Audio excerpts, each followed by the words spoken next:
ഇന്ന് തന്നെ ഡൗൺലോഡ് ചെയ്യൂ. കാണൂ നിങ്ങളുടെ ഫേവറേറ്റ് ഷോസ്. ഇതുവരെ നീ എന്റെ മോളെ പറഞ്ഞതൊക്കെ ഞാൻ കേട്ടു നിന്നു.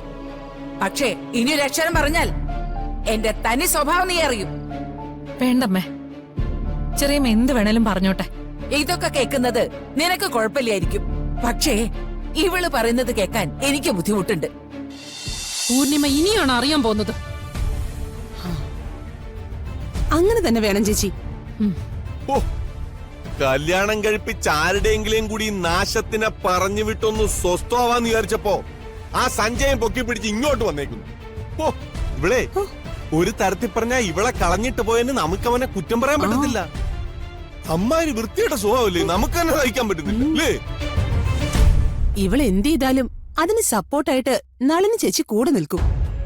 അല്ലെങ്കിൽ അവർക്ക് പറഞ്ഞു കൊടുക്കാൻ പാടില്ലേ ആവശ്യമില്ലാത്ത കാര്യങ്ങളിൽ ഇടപെടരുതെന്ന്.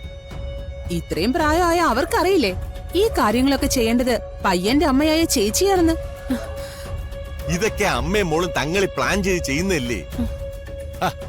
ദേവേട്ട ഉണ്ടായിരുന്നപ്പോഴും ഇത് തന്നെ ആയിരുന്നല്ലോ അവരുടെ ആറ്റിറ്റ്യൂഡ്. ഓ ഭർത്താവിനെ കൊണ്ട് ഈ ഇന്ദ്രപ്രസ്ഥം മുഴുവൻ അങ്ങ് കൈപ്പിടിയിലാക്കി വെച്ചു. അതൊക്കെ പോട്ടെ, ഇപ്പൊ ഈ കാര്യത്തിന് പൂർണിമയ്ക്ക് മറുപടി കൊടുക്കണം. ഇനി ഒരിക്കൽ കൂടി ഇങ്ങനൊരു അഹങ്കാരം ചെയ്യാൻ തോന്നാത്ത വിധത്തിലുള്ള മറുപടി. അത് ഞാൻ കൊടുത്തോളാം. നിങ്ങൾ രണ്ടുപേരും എനിക്കൊപ്പം നിന്നാ മതി. അതെന്തൊരു വർത്തമാനം ചേച്ചി. ഞങ്ങൾ രണ്ടുപേരും ചേച്ചിക്കൊപ്പം തന്നെ അല്ലയോ? ചേച്ചി ധൈര്യമായിട്ട് വിട്ടോ, ഞങ്ങൾ പിറക്കെ തന്നെ ഉണ്ട്. ചെല്ല്, നീ മാറിക്കൊടുക്കും. ഇനി നീ വാ.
വഴി പറയുന്നത് കേട്ടാ ഞാൻ വളർന്നത്.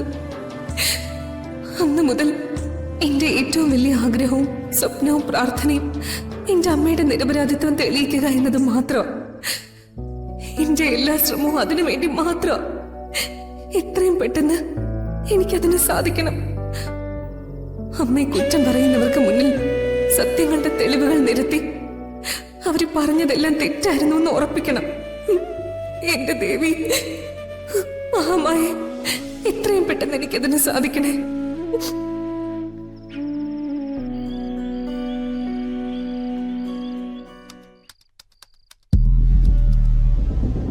എന്താ പൂർണിമയുടെ ഉദ്ദേശം?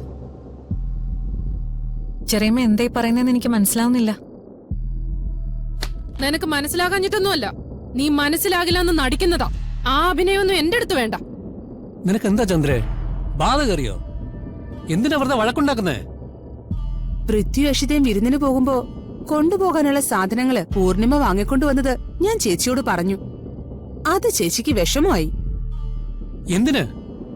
എന്തിനാണെന്നോ? ഞാൻ ഈ വീട്ടിലെ ആരാ? എന്തെങ്കിലും മനസ്സിലുണ്ടെങ്കിൽ തുറന്നു പറ, എന്നാലല്ലേ ഞങ്ങക്ക് മനസ്സിലാവൂ. ശരി, പറയാം. എന്റെ മകനാണല്ലോ പൃഥ്വി. ആ കാര്യത്തിൽ ആർക്ക് സംശയമൊന്നുമില്ലല്ലോ. എന്റെ മോന്റെ കല്യാണക്കാര്യത്തിൽ എനിക്ക് യാതൊരു സ്ഥാനം തന്നില്ല. ഒരു കാര്യത്തിലും എന്നോട് അഭിപ്രായം ചോദിച്ചില്ല. ഇപ്പതാ വിരുന്നിന്റെ കാര്യത്തിലും എന്നോടൊന്നും പറഞ്ഞില്ല. വിരുന്നിന് കൊണ്ടുപോകാനുള്ള സാധനങ്ങളൊന്നും വാങ്ങിക്കൊടുക്കാൻ എനിക്കെന്താ അറിയില്ലേ? നിങ്ങൾക്കാർക്കൊരു ബുദ്ധിമുട്ടാവണ്ടെന്ന് കരുതിയാ ഞാനതൊക്കെ വാങ്ങിക്കൊണ്ടുവന്നത്. അല്ല, എന്നെ കൊച്ചാക്കാൻ വേണ്ടിയാ നീ ഇതൊക്കെ ചെയ്തത്. അശ്വതിയുടെ മുന്നിൽ നീയാ ഇവിടുത്തെ കാര്യങ്ങളെല്ലാം നോക്കുന്നേന്ന് തോന്നലുണ്ടാക്കാൻ. അതാ നിന്റെ ലക്ഷ്യം. ചന്ദ്ര, ഞാൻ മനസ്സിൽ പോലും ചിന്തിക്കാത്ത കാര്യങ്ങളാ ചെറിയമ്മ ഇപ്പൊ പറഞ്ഞോണ്ടിരിക്കുന്നത്. നിന്റെ നാടകമൊന്നും എന്റെ മുന്നിൽ വേണ്ട.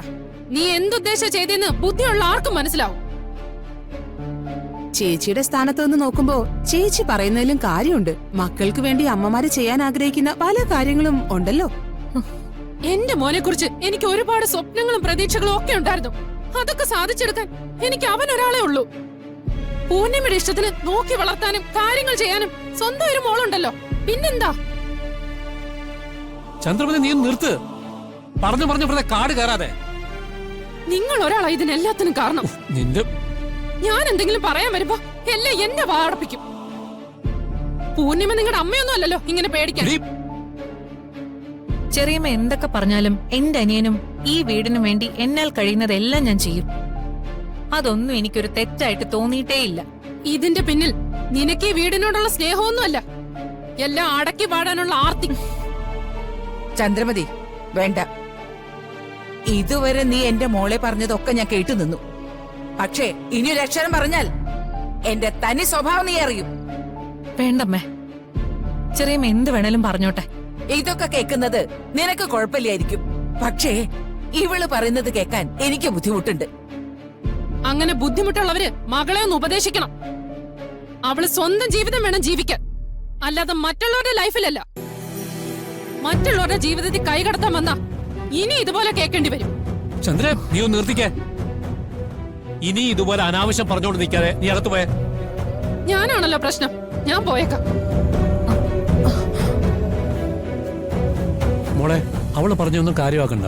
അവളുടെ ഇഷ്ടത്തിന് ഏതെങ്കിലും പണച്ചാക്കനെ കൊണ്ട് പൃഥ്വിയെ കല്യാണം കഴിപ്പിക്കാത്തതിന്റെ ദേഷ്യമാ അവളിപ്പോയി കാണിക്കുന്നത്. എനിക്ക് വിഷമമൊന്നുമില്ല ചെറിയച്ച. ചെറിയച്ചൻ വിഷമിക്കണ്ട.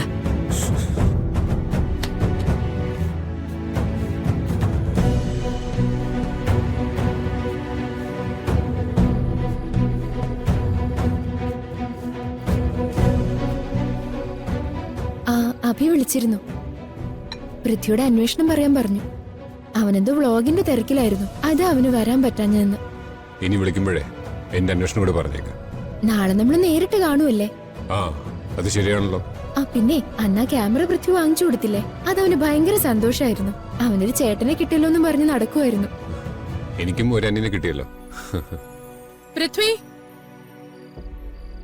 എന്താ അമ്മേ? നിന്റെ പൂർണിമ ചേച്ചി ആവശ്യമില്ലാത്ത ചില കാര്യങ്ങളൊക്കെ ചെയ്തു വെച്ചിട്ടുണ്ട്. പൂർണിമ ചേച്ചി ആവശ്യമില്ലാത്ത എന്ത് കാര്യം ചെയ്തു? നാളെ ഇവളുടെ വീട്ടിൽ വിരുന്നിന് പോകുമ്പോ അവിടെ എല്ലാവർക്കും കൊടുക്കാനുള്ള ഗിഫ്റ്റ് ഒക്കെ വാങ്ങിക്കൊണ്ടുവന്നിട്ടുണ്ട്. അതെങ്ങനെയാ അമ്മ ആവശ്യമില്ലാത്ത കാര്യമാവുന്നത്? അതൊരു നല്ല കാര്യമല്ലേ?